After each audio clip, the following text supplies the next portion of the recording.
Mula sa 702 DZAS, Agapay ng Sambayanan.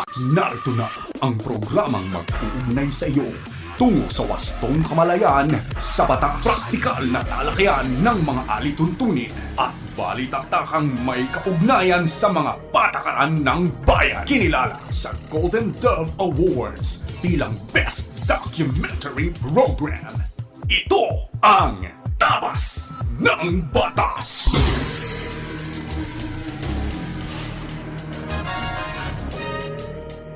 Isang mapagpalang araw sa inyong lahat na nakikinig sa anumang bahagi ng Pilipinas, Luzon, Visayas, Mindanao at sa iba pang bahagi ng mundo. Marhay na aga sa inyo namin nakikinig dyan sa Bicol Region sa pamamagitan ng CARE 104.3 The Way FM. At yan naman sa Zamboanga City na nakikinig via 1116 DXAS Radio Comunidad Buenos Dias. At magandang umaga rin sa ating mga kaagapay sa 1062 DXKI Your Friendly Voice sa Coronadal City. Gayon din sa ating listeners sa 1197 DXFE Davao. At sa mga naririto naman sa Metro Manila na walang sawang nakatutok sa atin tuwing Sabado ng umaga, happy listening po sa inyo.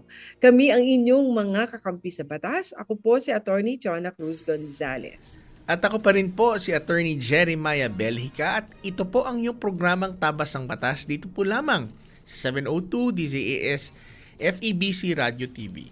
Miyembro po tayo ng kapisanan ng mga broadcaster ng Pilipinas at napakikinggan at napapanood po tayo sa Facebook at YouTube channels ng 702 DZAS FEBC Radio TV. At sa Channel 185 po sa Signal TV sa pakikipagtulungan naman po ng GCTV. At tayo ay sinasamahan din ng ating cute crew na sina Absidi Ferrer Tabua, Phil Lagtapon, Lourdes Magtunaw, Shekinah Abalon, Shaira Gabornes. Gayon din yung ating Prodtex na sina Benjo Morano, Reggie Villena, Nathaniel Peralta, Jonathan Reyes at RTV na sina Eileen Valdez, Angelica Calayag, Bong Chica, Jabez Mancho at mga kasama natin sa Bukawi Transmitter Site. At sa punto pong ito ay nais naman po nating pasalamatan ng ating pong mga kaagapay. Kayo po na amin pong patuloy na nakakapartner sa ministeryo po ng FEBC. Sa tulong po ng Panginoon at sa inyo pong suporta ay 78 years na po nating naibabahagi ang tama at mabuting balita ng ating Panginoong Hesukristo. Sa mga nais naman pong maging kabahagi ng ating pong ministeryo, maaari po kayong mag-message sa Facebook page ng 702 DZAS FEBC Radio TV or bisitahin nyo na rin po ang amin pong website sa donatenow.febc.ph. Yan po yung one word, no? donatenow.febc.ph para sa iba pa pong mga detalye. Pero bago ho nating simulan ang ating pong Holy Week themed na pag-uusapan na napakaganda at napapanahon ay pagkaing pangkaisipan po muna tayo.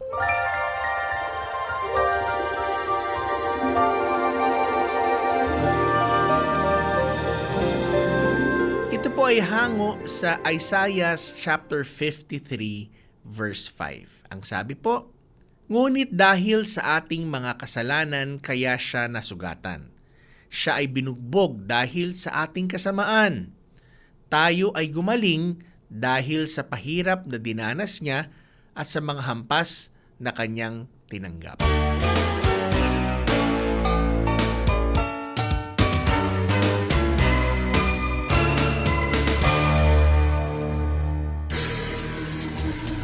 Kayo po ay aming inaanyayahan na tumutok at patuloy na makinig dito sa ating programa sapagkat meron po tayong pag-uusapan na hindi lang napapanahon kundi napakahalaga sa atin bilang mga mamamayan, bilang mga mananampalataya ng ating Panginoong Hesus. Kaya po tayo ay magpo-pause lang for a break. Pero sa ating pagbabalik ay tutungo na po tayo dito sa ating napapanahong pag-uusapan. Ito ay may kinalaman pa rin sa batas pero may kinalaman lalo't higit sa ating Panginoong Hesus. Kaya't huwag po kayo maglilipat ng istasyon. Kami po ay magbabalik agad dito pa rin sa Tabas ng Batas. Tabas ng batas. Mga kasong bibigyang pansin at mga katanungang sasagutin, yan ang tututukan at gagabayan ng Payo de Asunto. Okay, so tayo po'y nagbabalik muli sa ating pong programang Tabas ng Batas. Ako pa rin po si Attorney Jeremiah Belhica. At ako naman po si Atty. Chona Cruz Gonzales at tayo po ngayon ay dadako na no, sa isang napakahalagang Holy Week topic. special. Oo, ngayong Holy Week special, attorney, at nawa po sa ating mga kaagapay ay talagang tumutok po kayo dahil napakaganda po ng ating naihanda na discussion for this morning, attorney. No? So ngayon nga ay Holy Week, lahat sa atin ay nagpo-pause, humihinto sandali, nagre-reflect, at muli natin pinagbubulayan ang ginawa ng Panginoong Hesus sa krus ng Kalbaryo para sa atin. At talagang damang-dama natin yung pag-ibig ng Panginoon, yung biyaya niya para sa atin, yung kanyang mercy and compassion. At lalo pa po nating malilinawan sa pananaw ng batas, naging kaganapan sa kanyang buhay. Nung siya po ay dumaan sa paglilitis. Grabe, no? Siya ay, nilitis ang Diyos. Nahatulan, at binigyan ng capital punishment na death na wala naman siyang kasalanan. Grabe. Alam po ninyo, dito po natin mauunawaan ang pinagdaanan ng Panginoon in the lens of the law. At mas ma-appreciate natin ang ating pong Panginoong Hesus sa kanyang pinagdaanan na sakripisyo, pagbubuwis ng buhay dahil po mahal na mahal niya tayo. Kaya po, alam mo ninyo, ito yung bagay na nais natin bigyan ng pansin at diin ngayon sa ating talakayan, attorney, dahil pag-uusapan natin ng isang kaso. Dito Holy Week po, ba't may kaso? Opo, kasi po, ang ating Panginoong Hesus ay dumaan sa paglilitis, na banggit na nga natin, na parang tila may pagkakamali, doon sa paggulong ng hustisya na kung saan isinabject ang ating Panginoong Hesus na siya ay naparusahan nang wala naman talagang kasalanan. So the trial of Jesus Christ, So ito po ang maganda natin bigyan ng pansin, kasi kung pagbabalik tanawan po natin, meron pong naging mock trial na kung iisipin natin, sa nadidinig natin na parang kangaroo court or hindi talaga makatotohanan. Injustice. Na, may injustisya na nangyari. Alam po ninyo, ang Panginoong Hesus ay na-charge based on false testimonies. Siya po ay sinubject to coercion, brutality, merong wrongful execution. So titingnan natin yung kanyang unlawful arrest and trial. Yan. Imagine, attorney, siya ay inaresto nung wala namang formal charge. Yeah. At gumawa na lang ng charge sa kanya itong mga religious leaders, and he underwent several trials, religious and political, lahat riddled with corruption. Kaya pag po natin sabihin ang Panginoong Hesus, hindi niya naranasan yan. He was subjected to this injustice. May false testimonies against him. May physical abuse. Siya po ay sinampal, spat upon, blindfolded, lahat na ng sakripisyo, nilatigo, di ba nilagyan siya ng krus, di ba? I'm rather ng crown of thorns, at merong mob mentality, na mayani, may political convenience. Si Pontius Pilate wala namang nakitang kasalanan, pero minabuti pa rin niyang parusahan, dahil siyempre sa kanyang convenience, ang kanyang political career, over justice, at may extreme punishment. Meron din na trial by publicity, parang sa media, crucify. Tama. At talagang biro nyo, itong lahat na ito pinagdaanan ng ating Panginoong Hesus. Kaya ito ang tanong natin, attorney, kung ang ating Panginoong Hesus mismo na walang kasalanan, walang bahid ng kasalanan, at walang paglabag, ay nahatulan at capital punishment, kamatayan ang hinihatol sa kanya. Ano ibig sabihin nito, no, sa ating justice system? At ang Mm. mas mahalagang tanong siguro, attorney, ano ba ang relevance nito Yeah. sa ating panahon ngayon? May Mm. pagkakahawig pa ba sa Yan. mga nangyari noon sa mga nangyayari ngayon? Mhm, mhm. Kaya nga 'no, kaya maganda nating himay-himayin ano, itong, mga nangyari sa ating Panginoong Hesukristo mismo 'no. So, Yeah. ang una nating makikita dito is yung charges against him 'no, Mm. na binago yung kaso laban sa kanya and ano Mm. 'to 'no, hindi 'to dapat nangyayari. No, kasi Yes. linawin natin, ano ba yung kinaso Mm. at kaso at charges, no, yung Yes.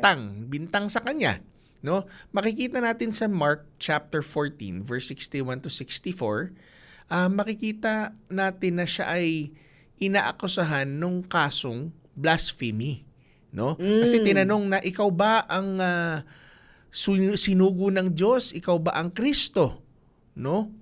So, Saya. Oo. ikaw ang Messiah, no? Ikaw ang Oo. so ang charge sa kanya is siya ay nagpapanggap na Mm. Diyos, no? Kasi ang kanyang mga claims ay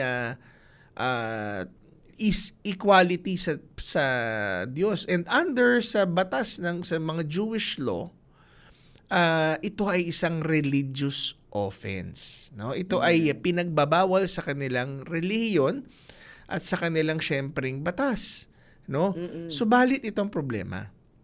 Ang mga nag-aakusa sa kanya ay ang mga local na kanyang mga kasamahan ng mga Hudyo, no? Na subalit ito naman ay hindi considered na krimen sa Yes. Rome. Na ang Rome naman ang Oo. siyang nakasasakop sa bayan ng Israel during that time, no? Or yung Mhm. Judah at saka tribe of Benjamin.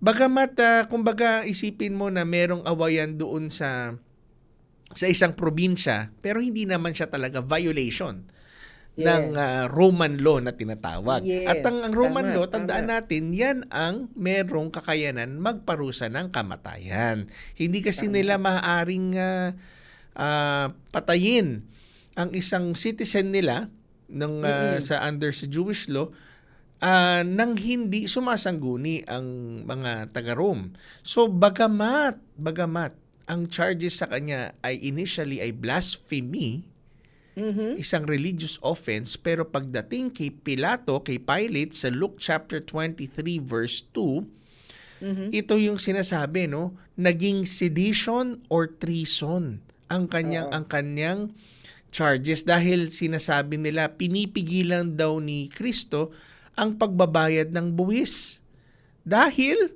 siya daw Mm. ay kiniklaim niya na siya ang hari ng mga Hudyo. So kanilang iniba, at in fact kanilang nilagay sa isang perspektibo na magiging violation sa batas ng Yeah. Rome. So Mhm. kaya medyo confusing ito, no? Kasi sa ating Yes. batas hindi pwedeng gano'n. Dapat kung chinarge ka ng kung ano yung kaso na chinarge sa'yo, dapat hindi magbabago yung charge sa'yo kasi Yes, dapat dapat mong malinaw masagot. yan. Yes, Dapat mong oo, linawin. tama. Kung kumbaga, hinuli ka dahil china-charge ka ng kidnapping, nung pagdating doon sa husgado o pagdating doon sa piskalya, sinasabi, ay, ano na lang po pala, drugs kasi wala pala kaming Oo. makita sa kanya. So, ibang-iba ho, no? Bawal na bawal po yun. So, yan po Yes. nangyari sa ating Panginoon. Pero hindi ho ito simpleng pagbabago lamang, pero ito po'y minanipulate yung mga charges para ito po'y mag-fit sa penalty ng death. Grabe, no? Yes. So, ang Yes. legal principle po natin dito na katulad ng sa ating konstitusyon ngayon, no? Ay sinasabi sa Article 3, Section 14 sa ating Bill of Rights na ang bawat akusado ay merong karapatan na ma-inform of the nature and cause of their accusation. Dapat malinaw. Correct. Saan ba ako Yes. nasasakdal? Sa ano bang binibintang nyo sa akin?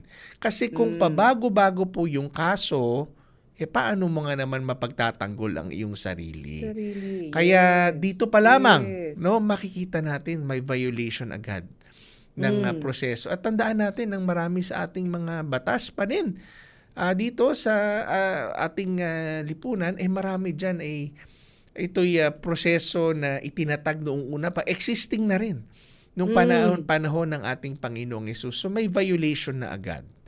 Yes. Diba po? So ito po yung charges, pagbago ng kaso at pagbago ng charges. Ngayon, attorney, meron pang Mm. naging illegal na ginawa sa kanya, di ba? Yung sa aresto. Yes, kaya nga dito sa alam mo ito napaka importante nito, no, kasi alam natin na hindi ka naman basta-basta dapat hinuhuli, no, ng Mhm. walang matibay na dahilan, ano. At Mhm. dito sa ating ah, pag-uusap sa pag-aresto sa ating Panginoong Hesus ay tingnan natin ang mga circumstances, ano, sa John Mhm. 18 verse 3 at saka verse 12. Mhm. Tandaan natin, inaresto ang ating Panginoong Hesus, gabi po Yan. iyon, di ba? So, alanganin yung oras, ano? At biglaan, Mhm. biglaan. At itong pinaka-importante, no, na talagang na-violate. Walang malinaw na charge sa kanya. Nabanggit mo na nga kanina, Mm. attorney, no? Walang malinaw na Accusation. krimen, Oo. oo, na Oo. violate siya or nagawa niya na para Mm. sabihing nagkasala siya, no? So, alam po ninyo sa ating Constitution sa Article 3, Section 2, nakalagay po riyan, the right of the people to be secure against unreasonable arrests, no? Mm. Kasi po mahirap po 'yun na napagsuspetsahan ka lang Yan. ay bigla ka na lamang Hulihin. dadamputin. Arestuhin.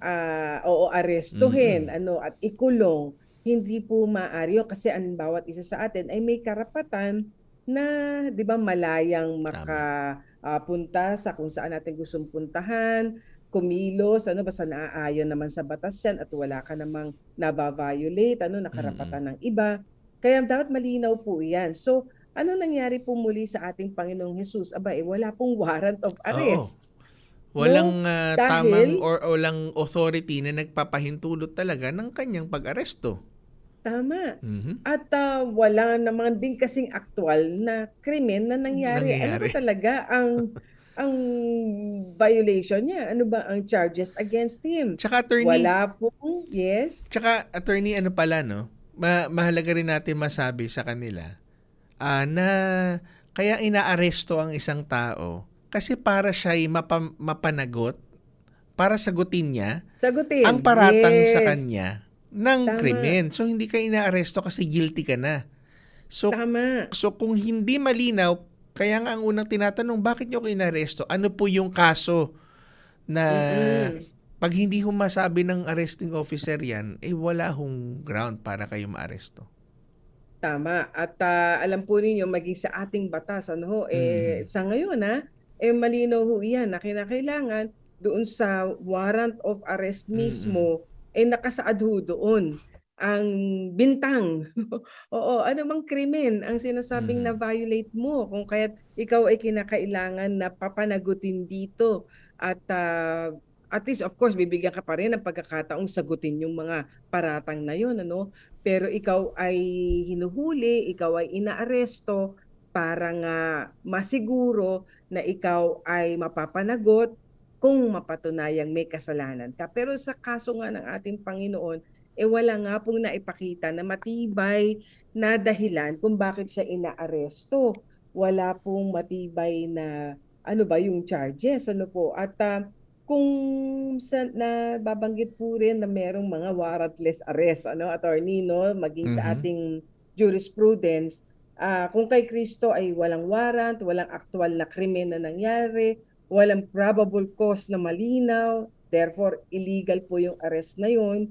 Meron din naman sa jurisprudence natin, merong mga warrantless arrest, so kung kinakailangan talaga na laging merong arrest warrant na tinatawag po Mhm. tayo, kailan yung pwedeng walang warrant of arrest, Yan. yun po dokumento, no ho, na galing Mhm. sa korte. Pagka nahuli po na tinatawag nating caught in the act, Yan. In flagrante delicto. red-handed, flagrante delicto, Mhm. no, na pwede pong maaresto kasi actually committing, Mhm. attempting to commit, or As just committed. committed the Yeah. crime. Mhm. Oo. So, meron kayong matibay na dahilan kung ba't kailangan na siyang arestuhin kasi nagawa na niya, di ba? Mhm. Or ginagawa niya, or kitang-kita mo na about to commit a crime. So, kailangan po Mhm. merong overt act, merong talagang Yeah. presence noong authority, no, ng person na pwedeng mag-aresto sa kanya. Actually, even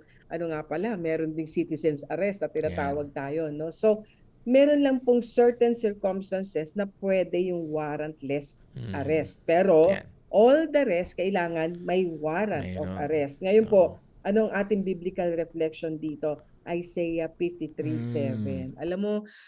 Alam mo, attorney, pag ito binasa natin, talagang, 'di ba, yung heart natin talaga namang ano mo yung pinagdaanan ng ating Panginoong Hesus. It is a profound messianic prophecy describing the silent suffering of Jesus. Yes. Yes. No? Despite being oppressed and afflicted, he did not defend himself. Dito po Mhm. ang sabi, he was oppressed and he was afflicted, yet he Mhm. did not open his mouth, Amen. like a lamb that is led to the slaughter, and like a sheep that before its shearers Mhm. is silent, so he Yeah. did not open his mouth.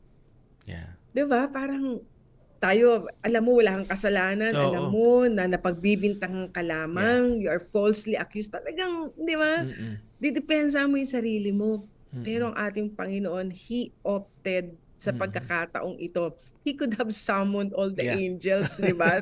In His defense, 'di ba? Mm. Siya mismo, hindi na kailangan yung angel, siya mismo, makapangyarihan siya, and yet, 'di ba?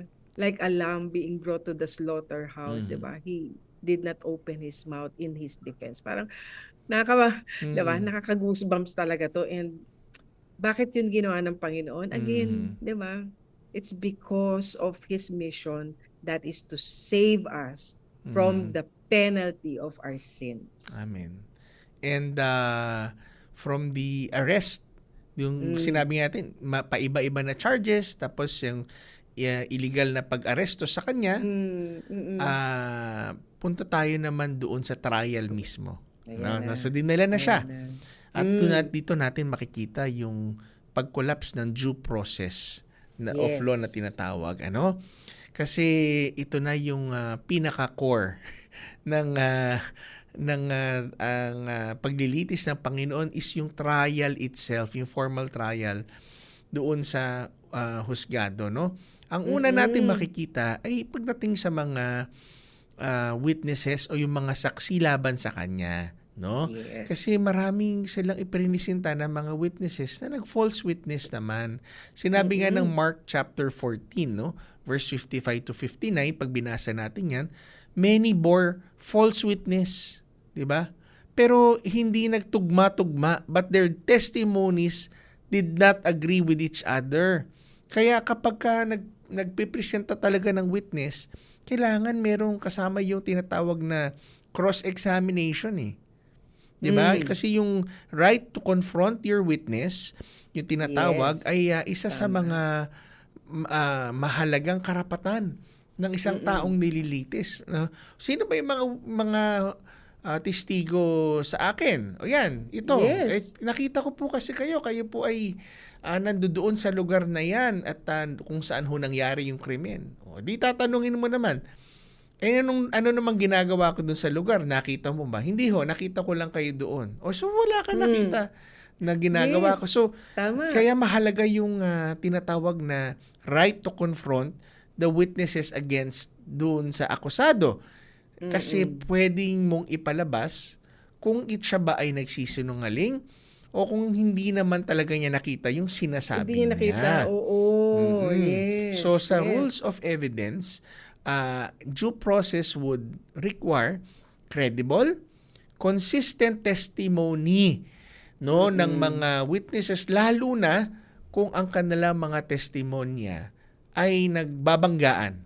Yung isa sinabi, nakita ko ho siya ng alas 2 ng umaga, tapos umalis na po. Yung isa naman, nakita ko po siya ng alas 2 ng hapon, pero umalis na. So, iba-iba. At kapag inconsistent yung mga witness, no, ito ay isang pagpapakita na hindi ho credible, no, Oo. yung kanilang Oo. mga testimonies.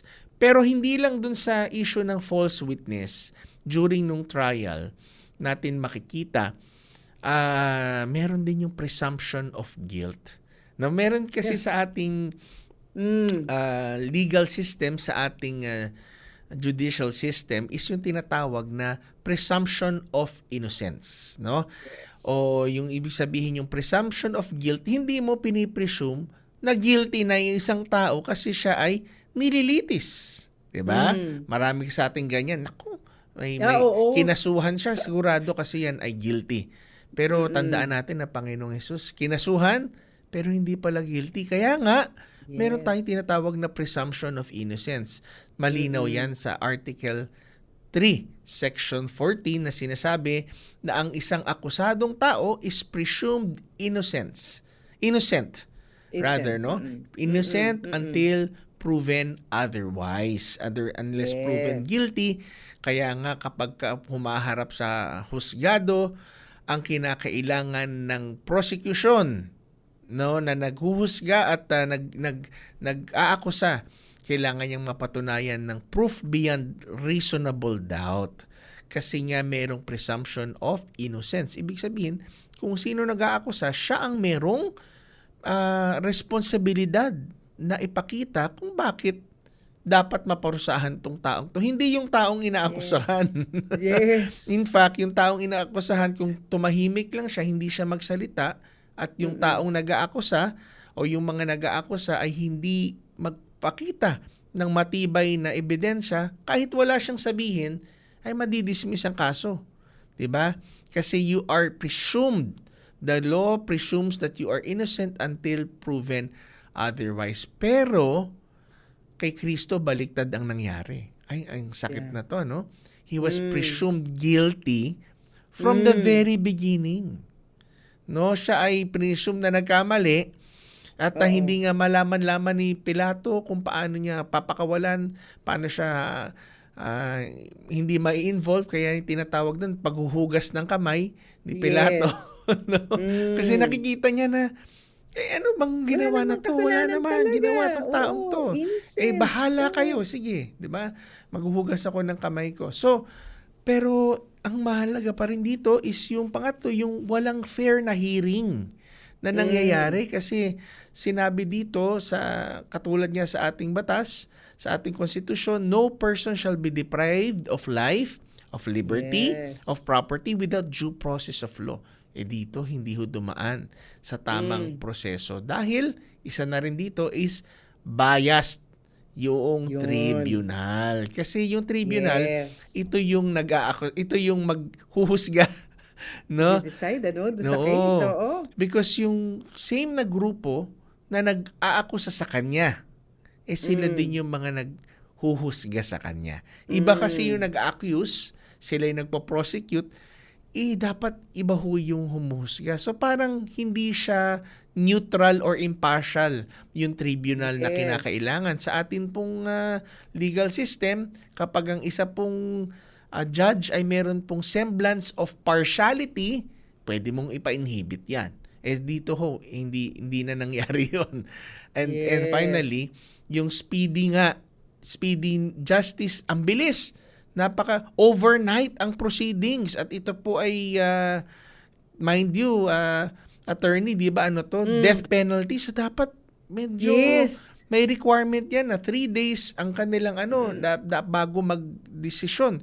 Ito minadali. Dapat meticulous, attorney, no? Oo, kasi buhay ng tao ang at stake. Tama nga, kaya hindi porket mabilis fair. Ibig sabihin maaari ito'y ni-rush. So hindi lang may lapses, no? Halos lahat ng constitutional and legal safeguards na hanggang ngayon ay applicable sa panahon natin ay na-violate. Na-violate pati yung Roman law and Roman proceedings.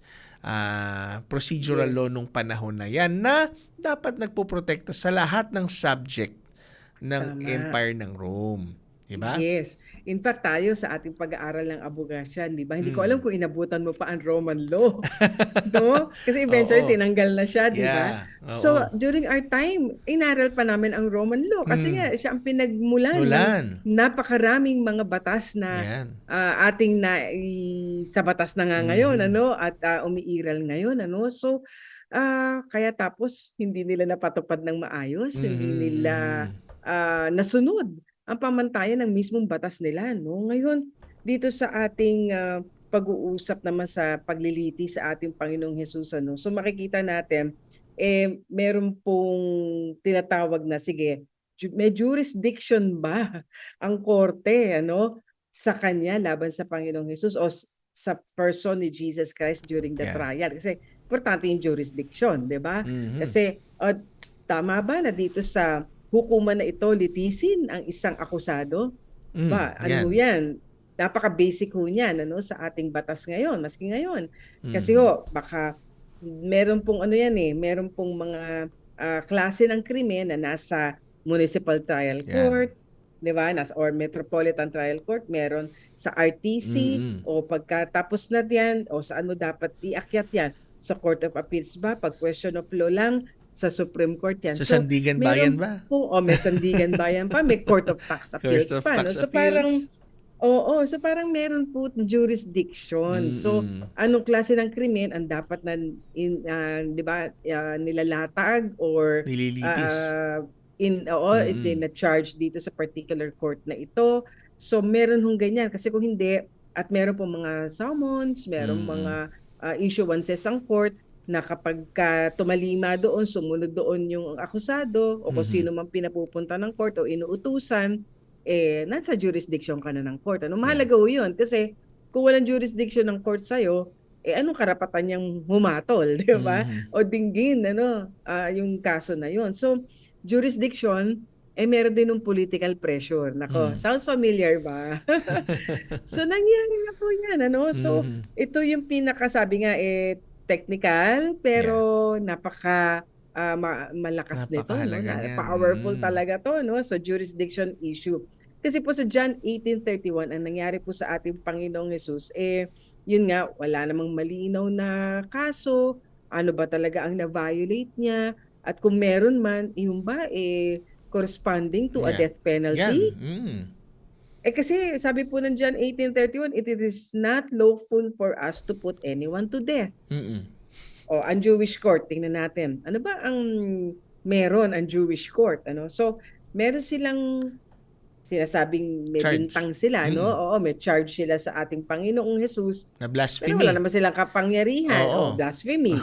Pero wala naman, kasi gusto talaga nila, attorney, di ba, death penalty. Death ang gusto nila talagang maipataw sa ating Panginoong Hesus, pero ang claim lang nila is blasphemy. So wala namang power ang Jewish court na magbigay ng ganung hatol ng death penalty. So tingnan natin Roman court. May kapangyarihan to. Oo, na magpataw ng death penalty. Pero ang problema, wala namang basis. Wala namang basihan. Wala namang basihan yung bakit siya magpapataw? Oo, bakit magpapataw ng death penalty hindi naman krimen sa kanila yon. Hindi naman krimen, sa kanila ang blasphemy. So saka alam mo, so maging si Pontius Pilate, yung siyang nagde-decide on this matter. Sinabi niya rin sa John 18:38, I find no fault in him. Walang kasalanan. Luke 23:22. What evil has he done? Binabalik niya yung tanong. I find no cause of death in him. Wala akong makitang dahilan. Ito pa ang isa. Yung asawa niya. Asawa ni Pontius Pilate, according to Matthew 27:19, Pilate's wife sent an urgent message to her husband during Jesus' trial, warning him. May warning si Pontius Pilate from the wife sa kanyang asawa na nagkaroon ng dream. At ang sabi, do sa dream, sabi sa kanya, do sa wife, have nothing to do with that just man. Kaya nga ngayon, attorney, may mga yung tinatawag na quote na yan na ginagamit yan na you have to be beyond reproach like the wife of Pilate, like Pilate. Pilate's wife. Kasi Yes. sinasabi she did not want his husband to have anything to do with what is wrong and what is unjust. Yes. Kaya alam mo, magandang aspeto 'yon na ginagamit din ng Panginoon yung ating mga kababaihan dahil kasi at that time po ang setting medyo second class citizen ho ang mga kababaihan no. So when yung kanilang boses hindi masyadong napapakinggan pero pinaraan ng Panginoon yung dream na 'yon na sabi nga talagang inosente si Jesus and her dream was a divine warning intended to prevent his execution. So, but anyway, nakita po natin na pressure pa rin si Pontius Pilate. At ang nangyari po ay inuna niya ang kanyang political career kaysa sa justice. Naghugas kamay. Naghugas kamay siya. Hinatulan pa rin niya ang Panginoong Jesus. Bakit? Di ba? Matthew 27:24, Pilate washed his hands. Parang nag-ano na lang, doon natin nakuha yun, naghugas kamay na lang. Oo. Dahil, ang totoo, inuna niya yung sarili niya. Kesa doon sa role niya na dapat ay mag-administer siya ng justice. He could have prevented it. Yes. Diba? The injustice from happening, pero bahala kayo. Sige, basta hindi ako may kasalanan. Kaya may public pressure sa kanya over justice. So ngayon, sa ating modern times, so ano ba ang legal principle dito na matututunan natin? Judicial independence. Yan. So yan din ang lagi nating panawagan sa ating mga hukuman, lalo na sa kataas-taasang hukuman na talagang yung kanilang independence, hindi sila ma-pressure sa ibang branches of government, sa mas maging sigaw ng napakaraming tao kung hindi kung ano talaga ang facts ang batas yun dapat talaga ang masunod. Freedom from external pressure and we have to uphold judicial independence. Attorney, so doon na tayo sa penalty. Yan. And ito, why death penalty? Yan. Makita natin, mainit na usapin ang death penalty, no? Pero makita natin na ang usaping death penalty up till now, bagamat sa ating konstitusyon, sinabi pinagbawal daw. Hindi po. Actually, hindi pinagbawal sa konstitusyon natin. Sinuspend. Yan po ang, ang sinabi, depende sa batas. Kung ang batas ay, parang ito'y binigay sa kapangyarihan ng Kongreso to determine whether to impose or reimpose ang death penalty. Pero meron din kasi mga biblical basis na ginagamit, pagdating sa pag-proponents at sa ng pagsulong death penalty. Ang isa dito, yung wages of sin is death. Makikita natin ang kabayaran talaga ng kasalanan ay kamatayan.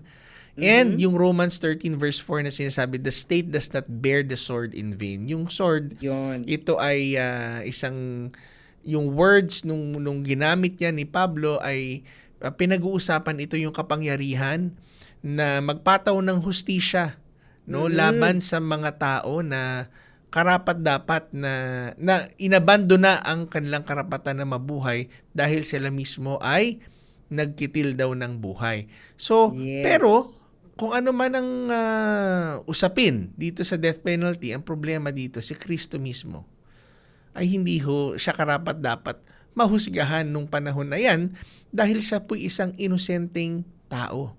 Diba? Kaya marami nagsasabi na mahirap ang penalty ng death kasi paano kung inosente yung iyong ma-applyan dahil lang ang sistema natin ay hindi naman just 100% foolproof na tama. Bagamat pero yan ay makiibang usapin na pinag-uusapan natin pero ito ay si Kristo ay inosente pero siya'y dumaan sa isang korap na proseso. Ang hirap nun dahil ang problema hindi lang yung parusa. Kasi maaring just yung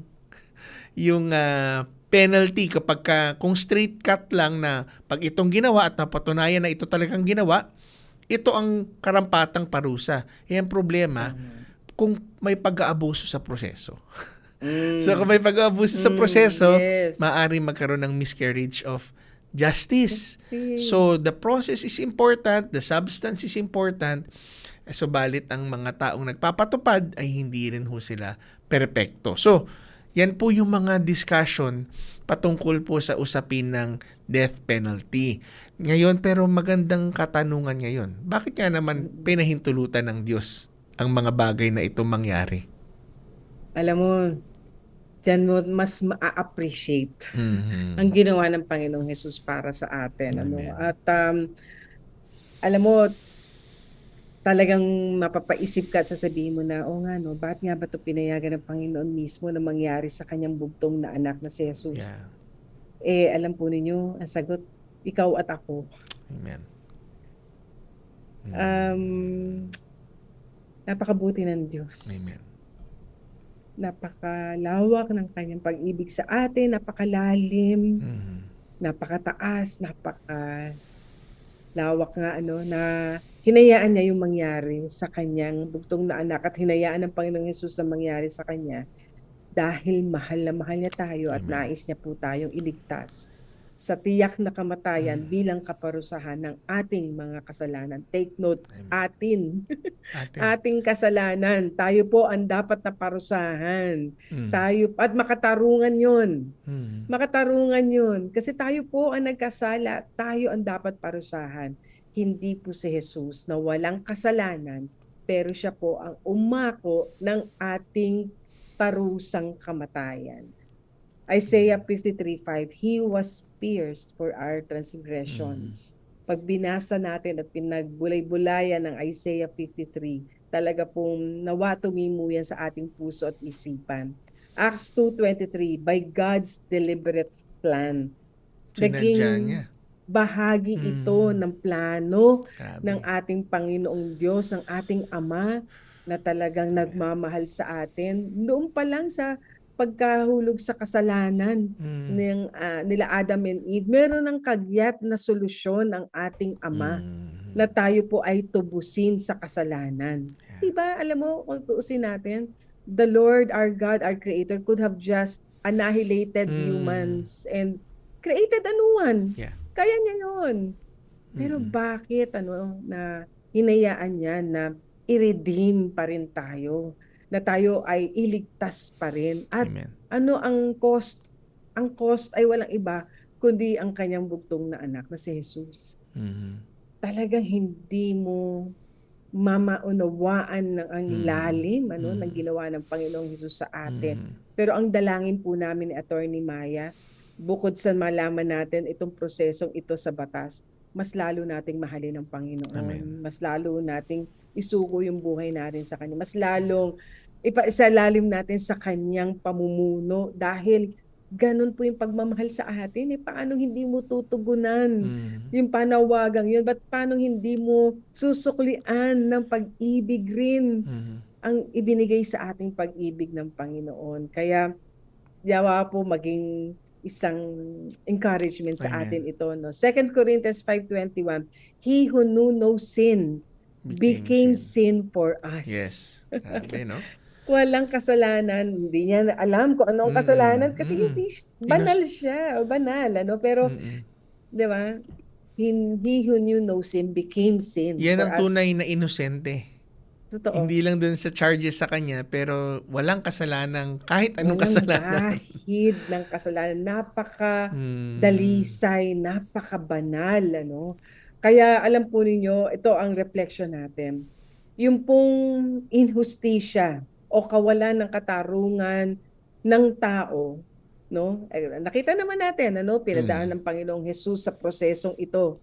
Prosesong legal pero walang katarungan. Pero ginamit ng Panginoon para sa ating kaligtasan. Amen. Kita mo Praise yung God. irony nun? Hallelujah. Dumaan siya sa kawalan ng katarungan para tayo ay iligtas sa tiyak na kaparusahan. Amen. Ang maling hatol ng tao sa Panginoong Hesus ay naging daan para tayo naman ay magkaroon ng tamang relasyon sa ating Panginoon. Kaya attorney, Kaya, alam mo, ang gandang bigyan daan naman natin ang Panginoong Hesus bilang righteous judge. amen. Kaya, Pero ang irony nga na to, na siya na dumaan sa katakot-takot na inhustisya. Siya ay tinanghal at itinaas ng Diyos na balang araw, siya ay ating banal na husgado. No? Yes. Sinabi ng John chapter 5 verse 22, "The Father judges no one, but He has entrusted all judgment to the Son." At sa Acts 17 verse 31, He will judge the world with justice. Alam niya ang injustice, pinagdaanan niya ang injustice, pero hindi nagbago ang kanyang pagiging tapat at mabuting hukom. Sa darating na panahon, in the coming days na sa kanya, when He establishes in fully His kingdom, no? Hindi na siya ang huhusgahan, pero siya na rin ang hahatol at magbibigay ng lahat ng hustisyang hinahanap natin sa ating buhay. Kaya nga sa ating mga kaagapay, sa mga kababayan natin, tandaan natin, may due process man, tayo naging biktima ng inhustisya, pero ang Panginoon natin ay hindi niya tayo pababayaan. Ultimately, He will make all things new. Siya ang magpapatag ng inhustisyang ating nararamdaman. So, ang katanungan siguro natin, pinoprotektahan ba natin? Tayo ba mismo ay nagiging makatuwiran sa ating buhay, sa ating dealing sa tao? May due process ba tayo sa iba? O pinapalitan ba natin ang ingay? O lalo natin dinadagdagan, ginagatungan ang mga ingay at away sa social media? O tayo ba ay naghahanap talaga ng katwiran, hustisya at kabutihan, o sunod lang tayo sa popular opinion at ingay ng tao? Kaya nga, Attorney, noong unang Holy Week, dahil ginugunita nga natin itong linggo na ito, ang banal na sakripisyo ng ating Panginoong Jesus para sa sangkatauhan, tila, at tunay nga na pinatay ang katarungan, ang hustisya, nung unang Holy Week, nung unang dumanas ang ating Panginoong Jesus ng trial na talaga sabihin natin false and sham, wala talagang basihan. Pero ngayon, ito rin yung tanong sa atin, ipaglalaban po ba natin ang katwiran, ang hustisya, o hahayaan nating mamatay ulit ito sa ating panahon? At bago tayo manalangin, gusto natin pag-pray two things, no? Yung mga tao na dumadaan sa inhustisya, sa buhay, and sometimes we feel na kasi naging hindi sila patas sa akin, gagantihan ko. Gantihan ko at pahirapan ko kayo. Pero ang Panginoong Jesus, He went through all of the injustices. At lahat ng pwede mang iwan sa kanya, iniwan siya. Yung mga taong kanyang lahat mga taong kanyang pinaglingkuran, kinalinga, yun ang nagsuplong sa kanya, yun ang pinagkanulo siya, tinatwa siya, ano pa, name it, lahat yan ay pinagdaanan ng Panginoong Jesus na wala ni bahid ng kasalanan, but He was like a sheep going to the katayan, sinasabi niya. Slaughterhouse. Siya ay nagpakaterapa sa kalooban ng kanyang ama upang ikaw at ako, bagamat may inhustisya sa mundo, ay magkaroon tayo ng Panginoon na punong-puno ng katwiran, mercy, ibig sabihin yung sinasabi nga na yung awa at yung grasya sa atin. Na mercy and help. Alam mo, attorney, gusto rin natin ipaabot sa ating mga kaagapay, may magkakataon na kala ninyo na parang nag-iisa po kayo sa ganyang sitwasyon. Please be reminded, the Lord sees you, nakikita ng nangyayari po sa bawat isa sa atin, may malasakit siya sa atin, at hindi lang doon, siya po ang magiging tagapagtanggol natin. Dahil dinaanan ng Panginoon ang lahat ng ito, at iyon ay hinayaan niyang mangyari sa kanyang buhay, na siya po ay maging biktima ng inhustisya para po siya mismo ang makapagbigay ng hustisya sa atin. Tayo po'y manalangin. Panginoong Jesus, kami po'y nagpapasalamat Dahil Panginoon. sa lahat ng iyong pinagdaanan, you were willing to submit yourself to the will of the Father. Yes, Lord. At ngayon kami po'y na-overwhelmed dahil meron kaming representante Mm. that understands us. Yes, We have Lord. an advocate. An Yes. advocate and an intercessor Mm. who is always rooting for us, who is always by our side. Yes, Na sa Lord. gitna ng inhustisya at cruelty Mm. of the world, Lord, because of the fallen nature of man, because of sin has entered the system. Yes, Lord. Father, you remain to be faithful. You remain, Lord, to be just. And we can look forward to that day, Lord, na papawiin mo ang lahat ng luha at bibigyan mo ng kagalakan at kaaliwan ang mga tao, Panginoon, na nagpapagal at nagtitiwala sa inyo. Even right now, Lord, we pray for those who are suffering, for those who are going through, Lord, hardships. Amen. Lord, Yes, dalangin Lord. namin na ingatan mo kala mga puso, Mm. Lord, na hindi sila magtatanim ng anumang galit, bagkus, Panginoon, sila, Panginoon, ay kakakitaan ng pagsuko sa iyo pong kalooban. Yes. Lord, yes. sa mga tao na nagtatanggol laban sa inhustisya, laban, Panginoon, sa korupsyon, sa mga bagay na mali sa aming bayan, Lord, we pray na you will also strengthen Yes, them, Lord, Lord. sa Yes, mga Lord. tumitindig, Lord God, sa tama. Dahil ito, Lord, ay Amen. kalooban mo, O Diyos. We pray that you would give them strength and favor, Lord. Jesus' name. Gayon din, Yes, Lord, protect mo sila, Lord, sa kanila pong harapan, likuran at gilid, Lord, and surround them with your angels, Lord. We Yes. thank you, Lord, that because you allowed yourself to be abandoned, to be experience injustice, we ourselves, Lord, will never be abandoned. Amen. Marami pong salamat. Sa iyo po Amen. namin Thank you, ibinabalik ang lahat ng kapurihan at pasasalamat. Salamat, Lord, sa pagkakataon na Salamat binigay mo po, sa amin ni Panginoon. Attorney Chona, Lord, to share Thank you, about Jesus. your great love, Lord, and justice Thank you, and Father. righteousness.